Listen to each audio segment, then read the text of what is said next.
and you'll enjoy talking to them. So I'd like to welcome, and now in her 24th season, head coach Brenda Frese.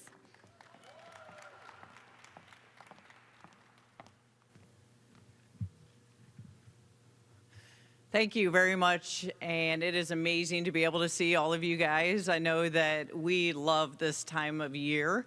Can't believe that we are actually 11 days away from our very first game.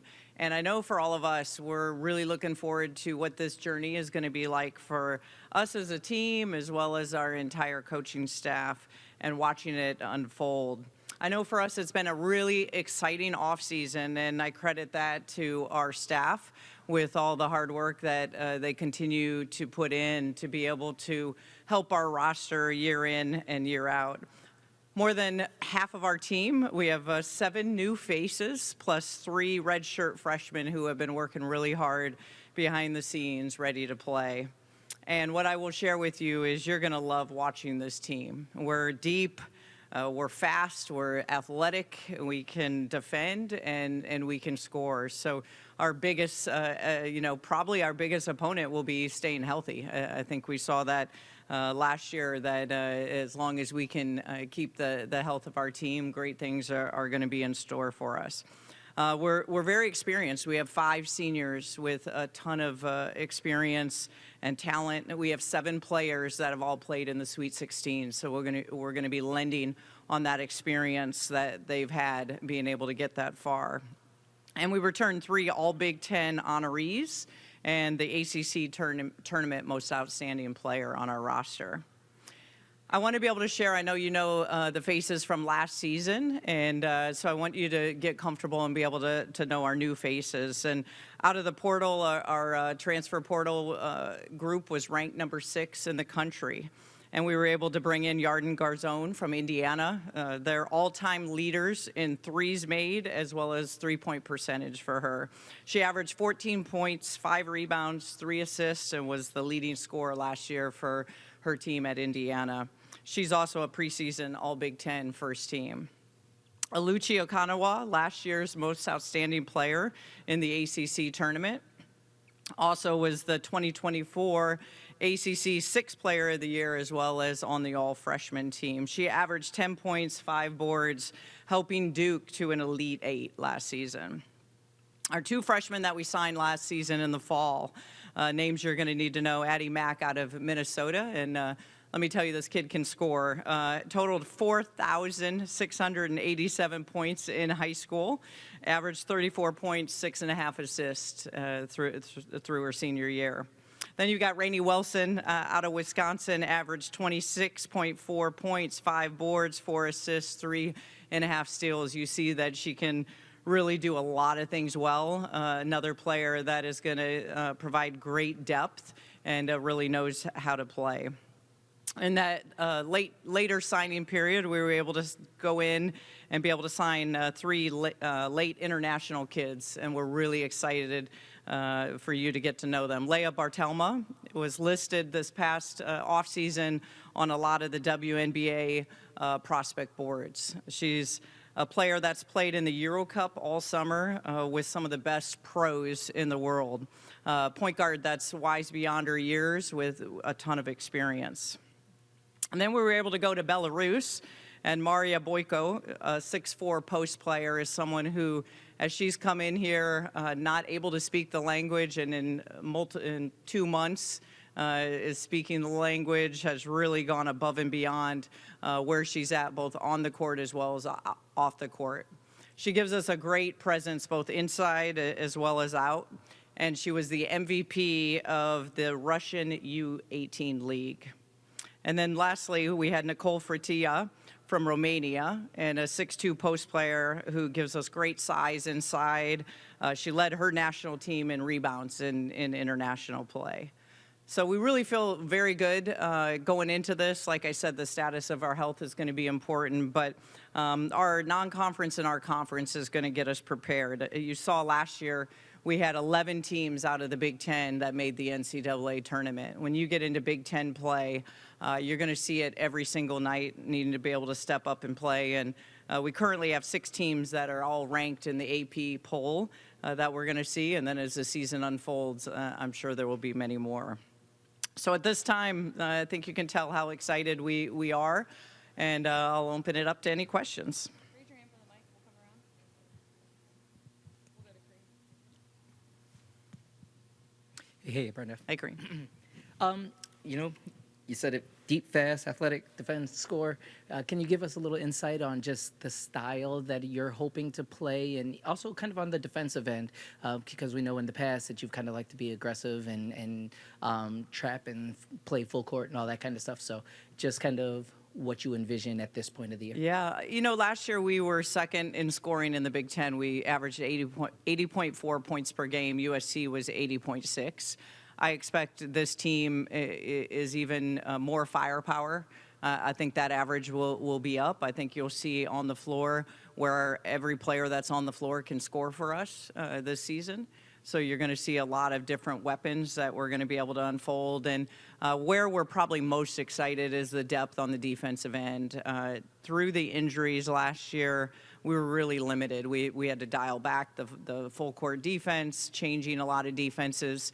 And I'll say this team is really, we are so much further along defensively, ball screen coverage, full court, half court than we've been at any point. And that's a testament just on both ends of the floor how quickly they learn. I'll say the IQ of this team is off the charts with how quickly they pick up plays and how quickly on the defensive end, the amount of combinations that we already have on the defensive end from a half court and a full court, which is exciting as a coach because I think as a coaching staff, it allows us to do some things really scout specific that's really going to help us.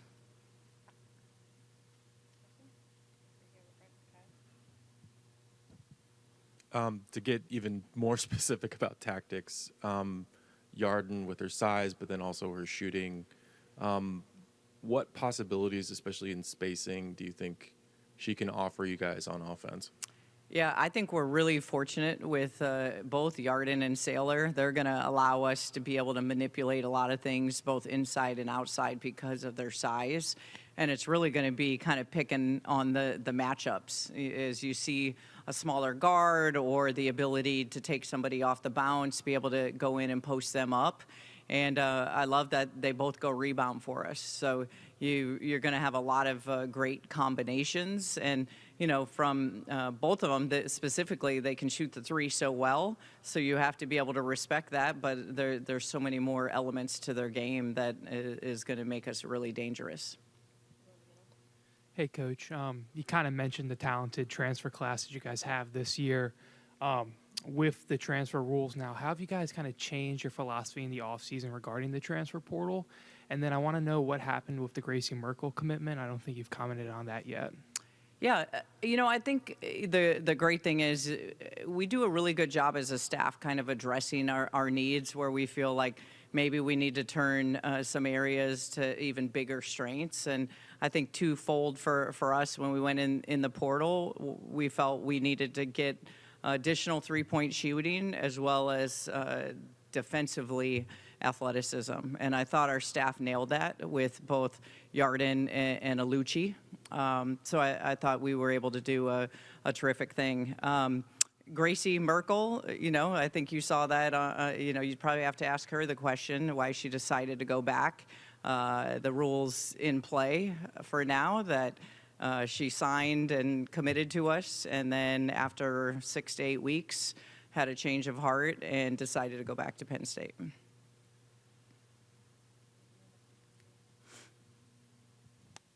Hey, me again. Wanted to ask about getting Bree back, how she looked so far and just the impact that she can have, and also how you envision the point guard position kind of shaking out. Yeah, Bree, obviously, she's that player that makes you go on both ends of the floor with her energy and with her motor. You feel her presence immediately. She's so versatile for us on both ends of the floor. Like anything else that Bree's ever done, she's put her head down, not felt sorry for herself, and has worked and is ahead of schedule. But we all know with an ACL, she had that surgery late January. A lot of times it's a full year before you're fully recovered. So, you know, we're going to do what's in the best interest for Bree, and that's just continuing to watch her and her timetable.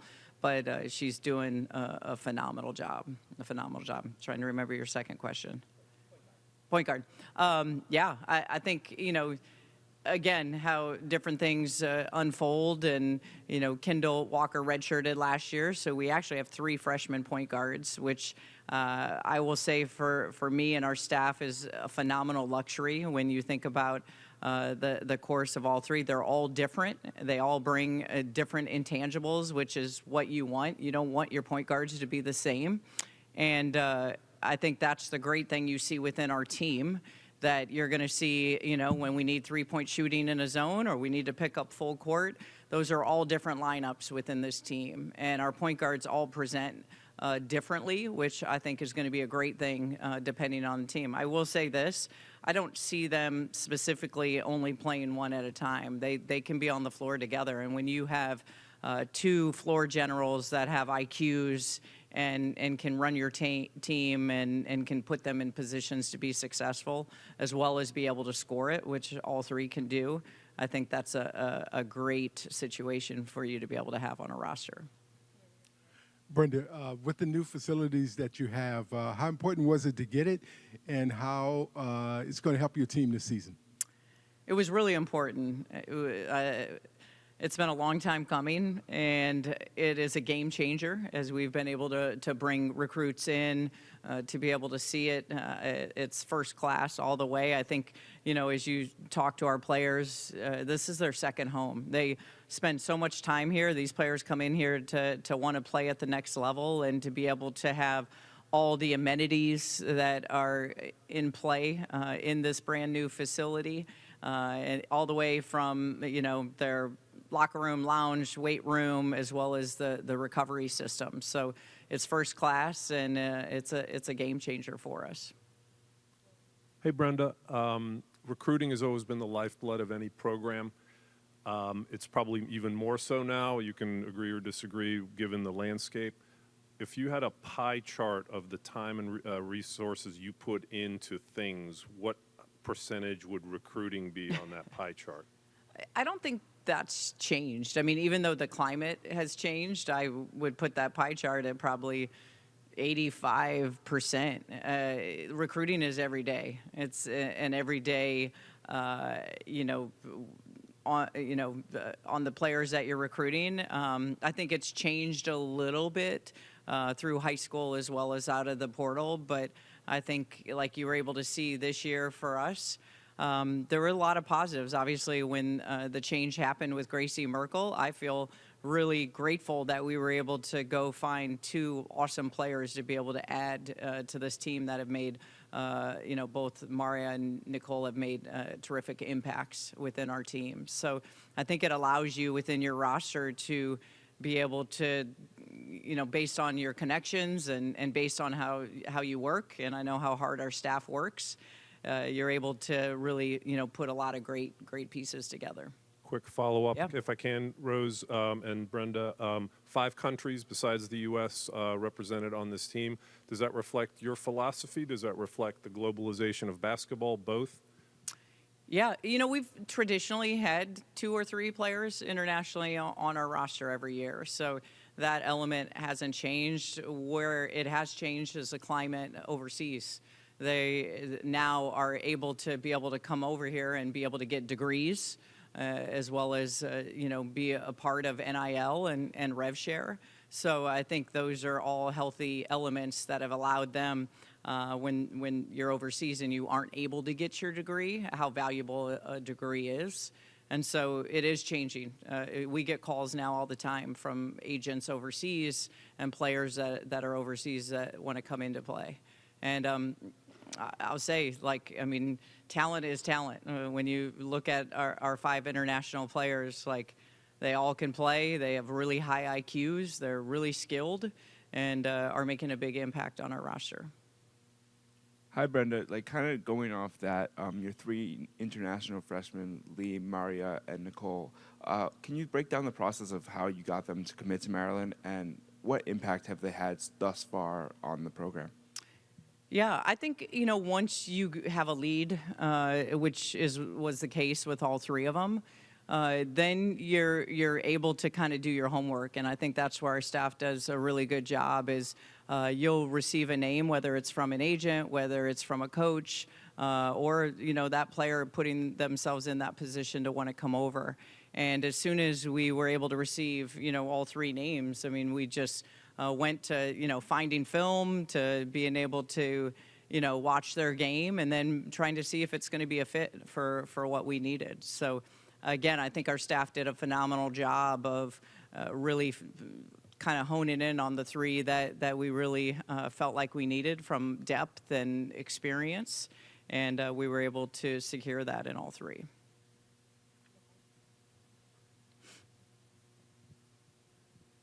Continuing to go down this topic, I think in the past it was more common for a coach to sort of recruit from one country like Australia or recruit from, various European countries. I mean, we're talking about several different countries, and obviously, Yarden comes from Israel. What is it like trying to do team connection, team bonding with a group that is that diverse, that has so many different native languages? And I mean, does the language of basketball kind of make it all work? I mean, how does that work? I've always loved it when we've had on our team. I mean, that's what makes a team so special, are the differences, and that we come from every walk of life, right? And internationally, there's different cultures as well for us all to be able to learn and be able to adapt with.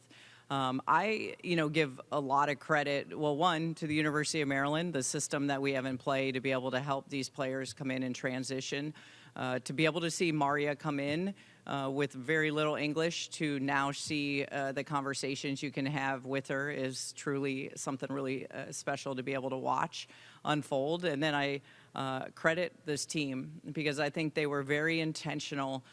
We always are as a staff. These rosters every year, we're very intentional with the bonding and the team building, and the chemistry is really important. We don't want to lose that out of our culture.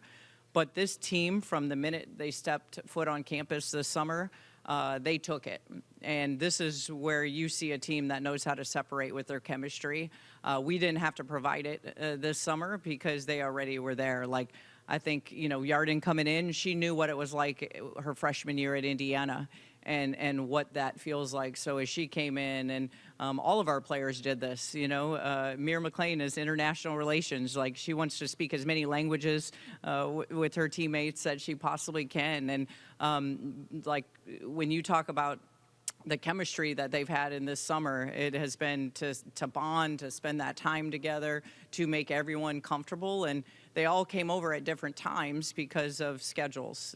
International team, some of our players were here in June, our freshmen came in June, they were welcomed in, right? And then when our international players came in, sometimes it was early August. Maria and Nicole were right before school started, and they just continued to welcome them in and get them as comfortable as they could behind the scenes. So it's a sign of a really elite team when you understand, how important that is off the court. And honestly, you can see that chemistry on the court because they're so close.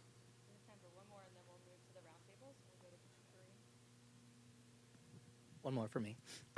Another two-parter. What kind of evolution have you seen from Kayleen during the off season? And from a leadership perspective, Shai, Allie, Christina, that's a lot of voices in the room that are no longer here. How have you kind of replaced that leadership? Has anybody kind of moved to the forefront, or how do you kind of envision the leadership of the group? Yeah, well, I think we all know how talented Kayleen is, and just every time she's on the floor, just the competitiveness and the level of play that she's going to bring to the table with this team. She's been slowed a little bit with some nagging injuries, so we haven't had the full effect of KK yet. But we know when she is on the court what that's going to look like. And I think, from the status of, leadership, it's kind of by committee. I mean, obviously we have 3 captains that were selected by their peers with Yarden, Saylor, and Mir. But really, the leadership comes from everywhere. right? Bree McDaniel's been here for 4 years. She understands the bar and the standard of what we want every single day. And each and every one of them in their own way, like our 3 point guards are leaders. Like they have to lead every single day and command from that position over their peers. And that's not just by classification, that's just by the role of who they're in. So I think that's a piece for us in our program, that although we have 3 captains, each and every one of them has a role to be a leader for us.